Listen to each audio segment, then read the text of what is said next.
Hi, I'm Sam Candy. Welcome to Sustain Talks. Today, I'm joined by Lee Dinsdale, co-director of Unity Radio and director of Logros, a coaching and leadership in business organisation. Lee started out his career in the finance industry, but completely transformed to work solely in the not-for-profit sector. Really good to have you here, Lee. How are you? Great, thank you. Thanks for having me. Thanks for giving me this opportunity to chat to you. Yeah, it's good to have you here. Tell us a little bit more. That was a short introduction, but we've spoke before. Tell us a bit more about how you got to where you are today and a bit more about what you do. Okay, so very, very quickly, Northwest Media or Unity Radio is a not-for-profit organisation, and it is broadcast across Greater Manchester on 92.8 FM. But we also provide a lot of youth engagement projects for young people across Greater Manchester. So it acts both as a broadcaster, but also as a social value investment vehicle for statutory services for different charities and grant-making organisations. And we utilise the radio station to help change behaviour of young people and improve their opportunities. Improve their opportunities for the future careers and lives. So I've been doing that now for 7 years. And before that, I was in finance, and I was a stockbroker and private banker for 15 years from 1999. So I started life very differently to where I've ended up today. I was doing stockbroking from 1999, and then I moved over to be a private banker. And then just as I was approaching 40, not too sure if you want to call it a midlife crisis or not, I was kind of looking around and thinking, is this what I want to be doing for the next 20 years of my life? And then decided for various different reasons to kind of make a significant change of direction, really. Yeah, very similar experience myself. But was there something that made you decide to change, like that transformation? I think a lot of people have been going through that the last few years. Yeah, well, there was a couple of things there was a few things that was happening all at the same time, in that with working with very, very wealthy people, I was interested very much in how the stock market was very volatile and how people made decisions and changes and how emotion starts to affect your behavior. Whether that is, in relation to the stock market where I was interested in how, when people decide to buy and sell. And then I got interested in something called behavioral economics. And that kind of led me down to a pathway. I've always had an interest in philosophy and psychology and understanding what makes people think or how people think. And then I started to study NLP, neuristic programming. For some of you that may be aware of what that is, it's fascinating. I started to study hypnotherapy and became interested in those tools and techniques and how I could then utilize them in my private banking relationships, in that helping clients understand what was really important to them, what motivated them, how did they want to continue to contribute to society even when they've sold their business. And as I was speaking with clients and you're going, well, what's really important for you? Why is this important? You kind of get a bit of a mirror at the same time and go, well, what was important to me at the time? And that working in the finance industry wasn't as important to me at that time. And also the NLP helps in understanding some basic coaching tools and techniques. And for everybody listening, there's something called the life wheel, where you can go around this wheel and you start to look at different areas of your life in terms of health, work, family, friends, how you relate to finances, how you relate to contributing to society. And I began to understand about taking personal responsibility for my own life at the time. And I was interested in then coaching and understanding what I needed to do to improve where I was in terms of well-being and what I wanted to do for the future. And when I kind of did a map around and thinking, okay, I need to take a bit more responsibility of what I want to do. Yeah.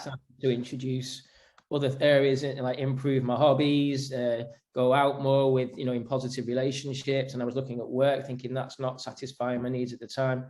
And to cut a long story short, in terms of transformations, significant change, it usually comes on the back of an event of some kind. Very few people can rate real transformations on their own and leave something behind. Usually something happens something significant happens and a transformation takes on the back of that. Within the finance industry, they'd had a huge redundancy program. I'd just moved recently to the organization I was with, and I'd kind of been simultaneously asking the universe for change. I knew I wanted to go and do something else because I'd met Unity Radio while I was working as a private banker.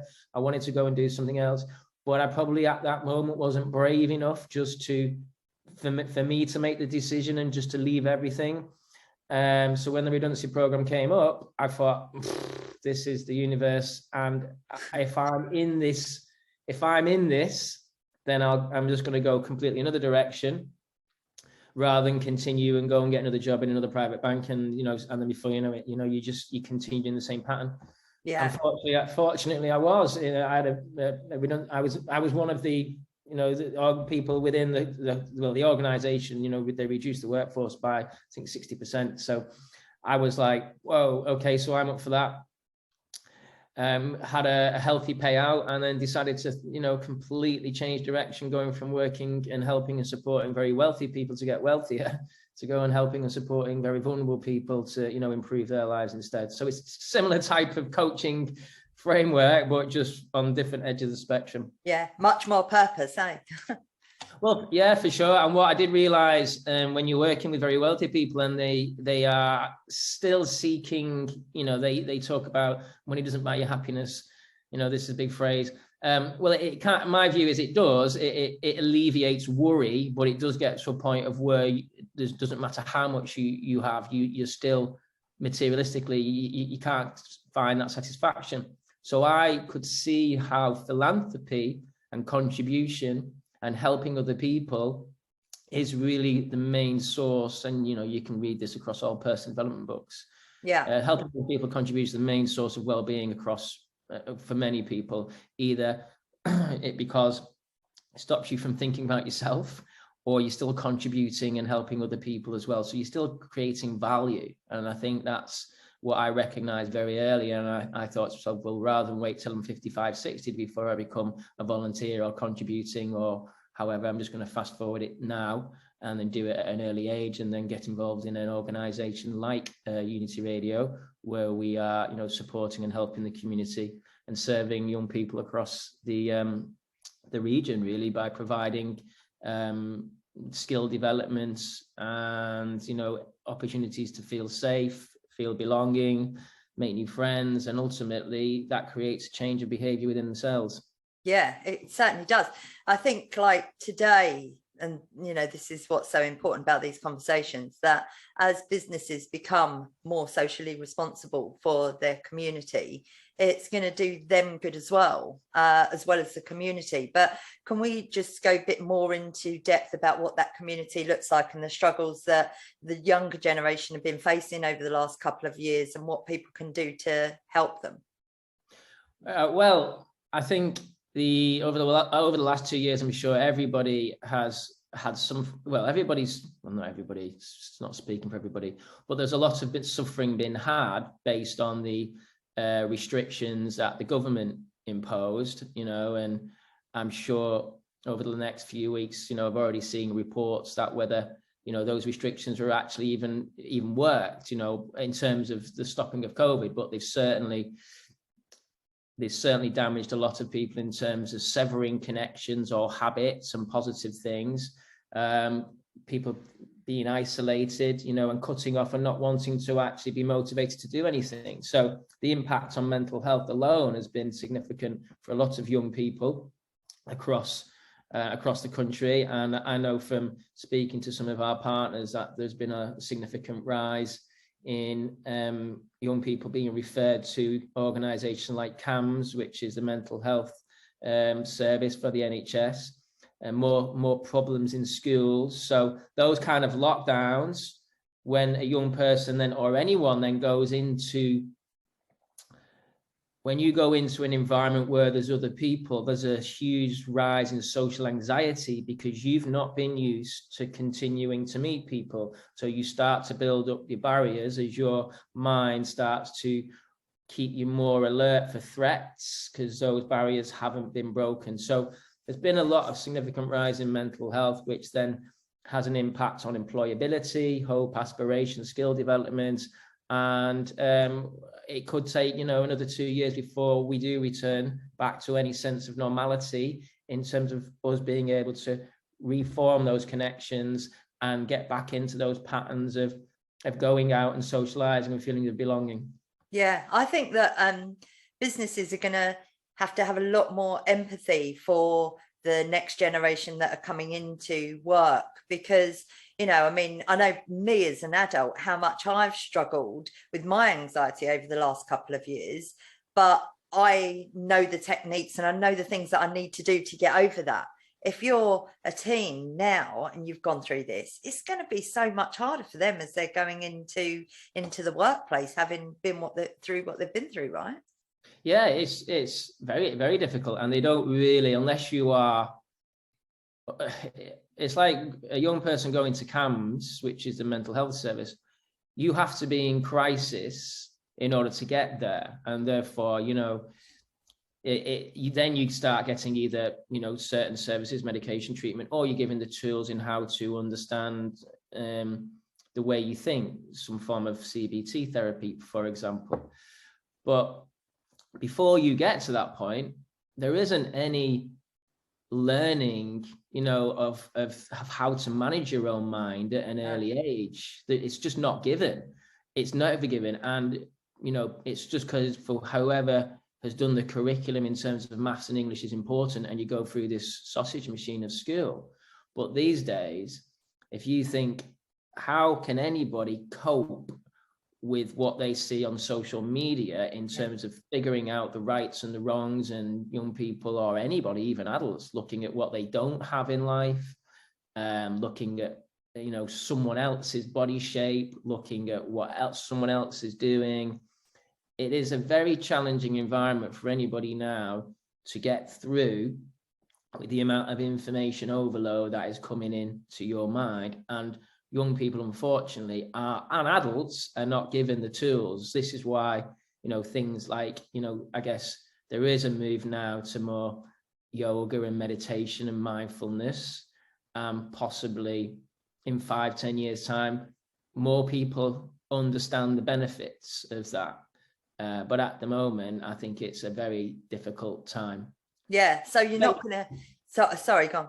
No, a difficult time for young people, but even adults. We talk about 14, 15-year-olds struggling, but a lot of adults are not necessarily aware of the tools of the way their mind works, or even simplistic things of going out doing exercise in the morning. Usually improves your mind. So. Yeah. I know. For myself, I found meditation, and I'm really lucky I can listen to podcasts and read books, but it took me up until like 48 to be able to find those things. I speak to a lot of adults now that are going through anxiety issues, and they've said, and I've said to them, oh, try this podcast. And they're like, yeah, no, that's not really for me, because they've not sort of, they haven't experienced it, or they haven't been around people where they've seen it really work. But and for I've had conversations with my partner's children and said, oh, try this podcast or try meditation. They want to play on their computer games or watch Netflix or go out with their friends. I just think that it's really, really going to be difficult for the next sort of 5 years, even with people's struggles with mental health, and unless they can find these things, or if they can find groups. So community I think has got a lot to play in that. What kind of things are you doing in the community to help? Well, okay, so just a kind of repositioning what the radio station. So the radio station, because it's a community radio station, the whole essence of community radio is that you serve the community from where your broadcast reaches. So Unity Radio broadcasts over Greater Manchester, And the concept behind that is then we serve the community in two ways. We provide volunteer opportunities in terms of presenting, marketing, DJing, and for young people, and they will be operating the radio station via those opportunities. So we're providing employability skills and opportunities to go out and be a peer-to-peer leaders within their own community by then relaying other messages of positivity back to the community. So that's one area that community radio was very, very effective. And the second area is then providing targeted work on behalf of statutory services and grant-making organisations, where, as an example, this week or for the next year, we'll be providing courses in creative media, accredited courses for young people who are furthest away from the labour market, disadvantaged, vulnerable, but have an interest in the culture of music or creative arts. You know, it's very engaging, and the idea and the concept behind what we're doing is that if you can engage a person in an activity that they enjoy doing and they don't feel threatened in one way or another, so they feel safe, first of all, then you get that feeling of belonging and connectivity to other young, like-minded people. You start to learn something, and then you can kind of then take control of their own behavior. That all leads into an upward circle of improvements in well-being. And then sooner or later, new choices reveal, because your previous barrier of threats, you know, of like whatever the threat is, starts to reduce, and you may make changes for yourself. Yeah. So, I think that you mentioned it much earlier, and I think it's worth talking about it a little bit more, but taking that personal responsibility and, you know, for your own mind, because no one's gonna do it for you, right?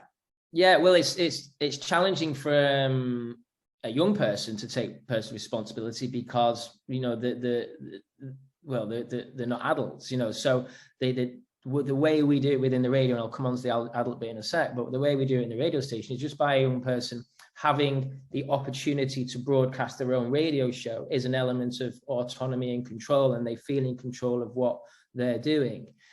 So we can provide a framework for a young person to feel that they're in control of what we're doing. But in terms of mental health for adults and personal responsibility, the one thing from a coaching perspective that I always start with is it is perfectly natural to worry about most things, because when you really observe your thinking, you might find you're probably thinking 80% worry, 20% opportunity. So 80% threat, 20% opportunity. And that is basically because Mother Nature has built us to survive into the next generation. What happens over the 75 years of your life is down to you, but the actual mechanics of the human mind is just to get you to 75 and maybe have some children, and that's it. What goes on in between is down to you. So it's up to you to create the joy in that. If you think Mother Nature, doesn't really care whether you're happy or sad, it's irrelevant. You know, if you set out a goal in 2022 and don't achieve it, it's not really, the consequences are nothing, you know, in terms of the 7 billion people that are going on in the world. So our goal as a human race is what? Really, there isn't one as a collective. It's just to get into the next generation and survive, which is why sustainability is now coming through, because everybody's realizing about the planet, and we need that in order to survive as a human species. When you drill it down to the individual, nobody really cares that much, you know, in terms of what happens. You've got to take responsibility, and firstly understanding that you're always going to feel threatened in one way or another, but you've got the personal responsibility of understanding, what is this threat? Is this a threat to my health, which is, you know, big worry? Is it a threat to my security of my house, which is a big worry? My family, big worry. They're basic security threats that are really important, and so you will worry more. Every other piece of worry is generally, how important is it in the grand scheme of the next 20 years of your life? And some people get caught up very much in worrying about things that are not really that important, but they get hooked into that. And the reason sometimes you get hooked into that is because you may not have a balanced life. You may not be enjoying learning something. You may not be doing volunteering. So little things that aren't really important suddenly become big things, which start to affect your mental health. And before you know it, you're going down a negative road and you're using pharmaceuticals, you know, whether it's drugs or from the doctor to help you. Yeah. So I'm a big believer in initially understanding worry is natural. How you deal with it, you can take responsibility, whether exercise, nutrition, meditation, you know, all of these things that, you know, are everywhere. But people sometimes avoid it, because I always have this. It's easier when I'm sat on the sofa and I'm feeling down. It's easier for me to walk 2 minutes to the fridge to eat a piece of cake to feel a lot better than it is to run 10K and feel a lot better. Now, we know that the 10K is going to be a lot better, but it's easier to do it. So you can't trust your mind to help you for your own well-being. It ain't your friend. It's going to give you, it's going to give you the cake, isn't it? It's not going to offer you the 10K. Has anybody ever sat on a sofa and go, I'm going to go and run 10K because I'm feeling rubbish? No, it doesn't happen.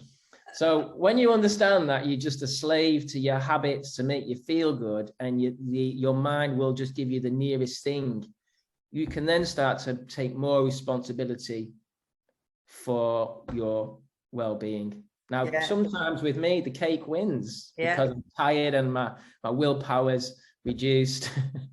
I'll go for the cake. Other times, I'm more winning on the 10K. So that's the best analogy for taking responsibility. I'm laughing so much because yesterday the cake won for me, and today I'm like, there's not a chance I'm letting the cake win. You know, in the week I'm just like, I'm so determined. But no, it's such a good point. Tell me what's the future for Logros and for Unity Radio?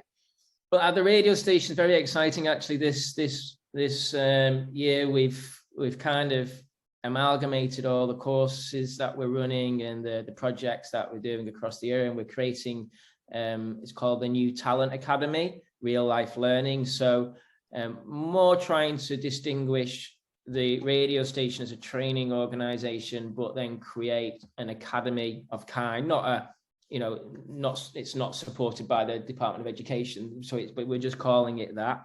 And then that's kind of where we're up to now. So over the next year, we'll be working with young people within Manchester, and just developing the academy there, you know, attracting more young people, seeking more funding from the surrounding areas, and then also looking at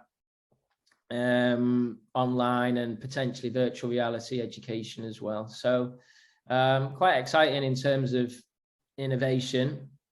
And then on my other side, on the coaching, it's just continuing coaching clients, and they need it at the moment, don't they? because there's a mixture between traditional coaching is actually asking questions, and you really just ask question, and the individual finds the answers themselves.